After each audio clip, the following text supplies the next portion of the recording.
Ito pa mga bossing ko, ang isa sa mga pinakamaganda na dapat ay meron po tayo mga bossing. Ito pa mga bossing ko, ang ating pong asin na nagtataboy ng mga kamalasan, humatak ng swerte lalo na sa pera. Tapos ito naman po mga bossing ko, ang 10 piso natin.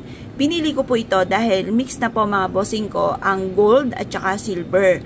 Ngayon po mga bossing, kasi ang gold ay nag-a-attract ng kasaganahan, ang silver ay nagtataboy ng kamalasan.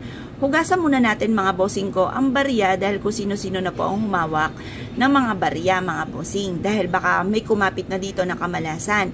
Kaya kailangan hugasan muna natin mga bossing at ibilad sa sinag ng araw. Kapag po ito ay naibilad nyo na mga bossing ko, isisiksik nyo lang siyang ganyan mga bossing ko sa asin po natin. Ang asin mga bossing ko ay mabisang pang cleansing ng kapaligiran mga bossing. At ito namang ating barya ay para mabilis gumulong ang magandang kapalaran. Tingnan nyo po mga bossing ko, ang aking asin, kahit asin po yan, nilalanggam po yan na itim mga bossing. Yan po ay isa sa mga sign na may mga blessing na darating, swerte mga bossing ko na may darating. Ngayon pa mga bossing, mag-wish ka po, marap ka sa gawing silangan.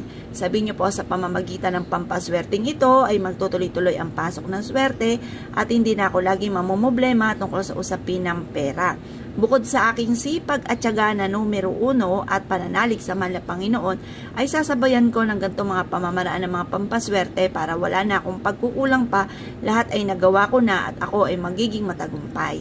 Magkakaroon ako ng negosyo na dito na ako yayaman. Ganon din magkakaroon ako ng malaking bahay. Lagi niyo po tatandaan, kung malaki ang pangarap, ay malaki rin ang pagkayod. Baka naman po napakalaki ng pangarap, tapos konting kimbot lamang ay pagod na. Huwag ka nang umasa kapag ganon ang sitwasyon. Kailangan talaga sipag at tiyaga mga bossing. Ngayon pa mga bossing, bukod sa inyo pong sipag at tiyaga, kasi minsan, baka sabihin po ninyo, ba't gagawa pa ako ng ganyan, magsisipag din naman ako. Kasi mga bossing, pinagdaanan ko po, masipag po ako, madiskarte. Lahat na po ay nirakit ko mga bossing ko, pero parang sa walat wala. Dinagdag ko lang po mga bossing kasi parang no choice na ako, wala akong pera noon.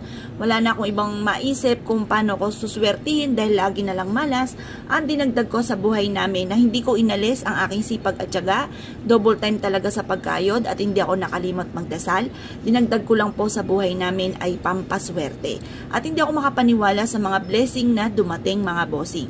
Nag-focus lang ako ng panalangin, naglalaan ako ng mga ilang minuto ng pagwi-wish sa mahal na Beren, mahal na Santo Niño, halos lahat po'y tinatawag ko na yung santo sa araw-araw mga bossing. At kapag hindi ako nagdadasal, parang feeling ko ay kulang ang aking araw. Tapos sinasabayan ko po ng ganito mga bossing, nag-wish ako ng mula sa aking pong puso at ako'y naniniwala na mababago ang takbo na aming pamumuhay. At yun nga po mga bossing, maraming blessing na dumating na hindi ko rin inaasahan. Kaya ang hangarin ko ay ganun din po kayo. Ang mga tao mahilig sa mga pampaswerte ay masigit na nagiging positibo. Dahil kaya kagagawa, dahil alam mo at ikaw ay naniniwala na mababago ang takbo ng inyong pamumuhay. Naniniwala ka na ikaw'y suswerte at hindi ka malas. Ngayon pa mga bossing, kung kayo po'y naniniwala, subukan nyo na po ito. Mag-wish ka na ng todo-todo. Kapag natunaw ang asin, marami na yan nahigop na negatibong enerhiya. Tiyaga-tiyaga ka lang kasi almost a month mga bossing ko nang ako po ay nagawa ng ganito, lagi natutunaw ang asin mga bossing. At pagkatapos mga bossing ko, pinagtiyagaan ko lang. Kaya mga ginamit ko, yung mga local na asin lamang. Sa bangketa ko na bibili yung mga takal-takal sa kariton. Doon ko lamang po binibili ang aking mga asin. Hindi ako gumagamit ng mga mamahali, ng mga iodized, hindi po. Yung ganito lang mga bossing ko ang aking ginagamit. Ngayon po mga bossing, mag-wish na kayo, tapos pagtiyagaan nyo lang kapag natunaw, paltan nyo lang. Pero pag hindi natunaw, okay po yan. Pugasan nyo lang po ang barya, tapos mag-wish ka po muli, paltan nyo lamang kapag natunaw mga bossing ko ha. Ngayon po mga bossing, kung kayo pinaniwala at naisyo po itong gawin, asya mga bossing, good luck po sa inyo po lahat.